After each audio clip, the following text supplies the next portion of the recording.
YouTube page. Like it, subscribe it as well.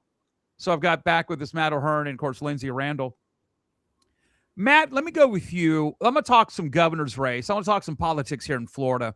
One of the best researchers I know, and he's almost like a reporter, Skylar Zander from Americans for Prosperity. Whether you agree with him or not, he just knows issues. They're knocking on doors. I mean, that outfit is something else. And they do a lot of polling, knocking on doors, surveys.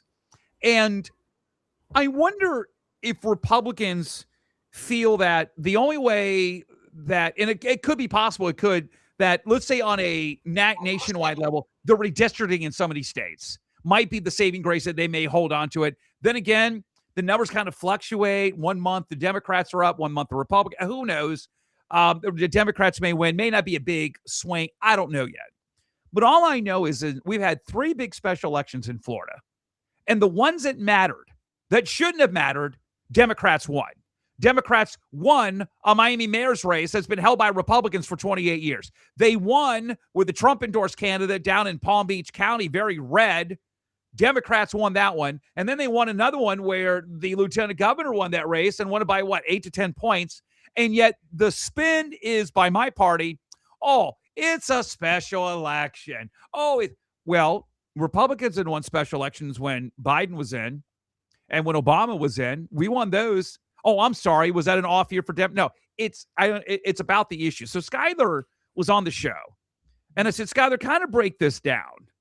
I think these were in March and April. I said, what was the issue? And he says, Ed, we saw 6 to 11% of Republicans went to vote for the Democrat. Democrat did not run on pronouns. Going after, the Democrats ran on affordability, insurance, which all is a hot issue. Okay. They stayed away from the social issues. And then he said the same thing about the other race. And he said, and the independents went 25% towards the Democrats. And I said, what do you think had a little bit of an impact than what happened? He says the Iran war. I went, what area of the Iran war? He goes, gasoline prices. Now, fluctuation goes up, fluctuation goes down. I don't think we're going to go back to the $2.75, $2.85. I mean, it's going to remain $3. It's up some areas back up to $4 this weekend. But Matt, does what's going on in Iran, gas prices, even though there's high grocery prices, healthcare prices, Obamacare, whatever, does this translate into negativity for Republicans here in the state of Florida or not? Well, sure, Iran doesn't help, but at the end of the day, that, like you said, could fluctuate and improve, and a lot can happen in a few months. But at the same time, there are so many other problems with, like you said, cost of living and a lot of anxiety about where things are headed and where things are going to go.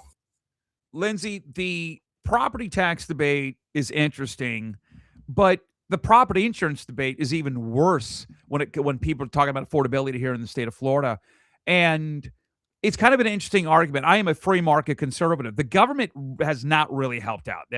The Sunrise condo law, that's driven up rates. We're actually trying to go out and give people money to harden their homes. I'm like, why? Why are we paying people to do what they already need to do? The state of Florida has been doing that over the last 3 to 4 years. And yet, not talking car insurance, home insurance, Lindsay, has gone up since 2020, 2021, whatever, by 30+%. And it's slightly, they're telling me, is trying to drop. Okay, but it's still up 30% higher. So it's still up. And many people, we talk about this on my radio show, don't believe that where they think it's worthwhile to brag about, they don't believe their property insurance is coming down. I think, and the only thing that might help the Republicans is the Democrats don't have a plan here in Florida. In fact, they're talking about more government assistance. We already got it. That doesn't sell.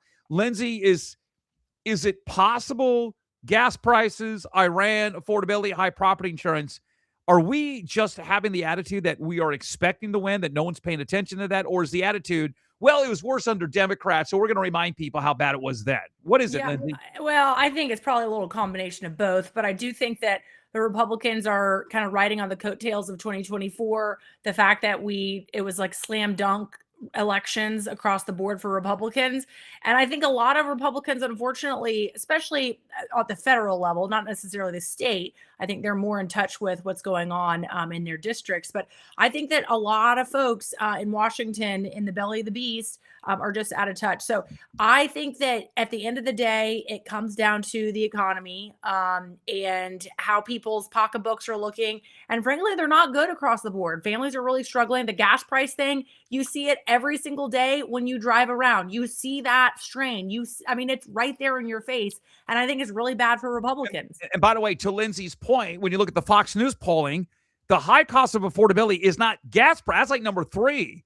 Number 1, Matt, was groceries. And the other one that we haven't talked about is Obamacare here in the state of Florida, where we have a boatload of people that are on it. That's healthcare cost. Republicans screw that up. I mean, don't get me wrong. Democrats, we all know what they are. They want more government. And yet the Republicans haven't done anything to address these issues. Matt, this is the reason why we're doing redistricting. It's the only way to hold on to maybe the House. Well, and something you have to remember is Democrats don't even really have to improve their numbers to win. And if enough independents are fed up, all it takes is a slight Republican drop combined with enough fed up independents, and that million registered voter lead is totally irrelevant. I also think there's a huge potential bear trap that Byron Donalds just walked into. In his latest campaign ad, he mentions how, hey, I'm going to keep your cost of living low by, getting rid of property taxes. And I think one of the reasons DeSantis has Blaze and Golia going around the state highlighting county waste and city waste is so they can say, well, look, there's all this waste. But you know what?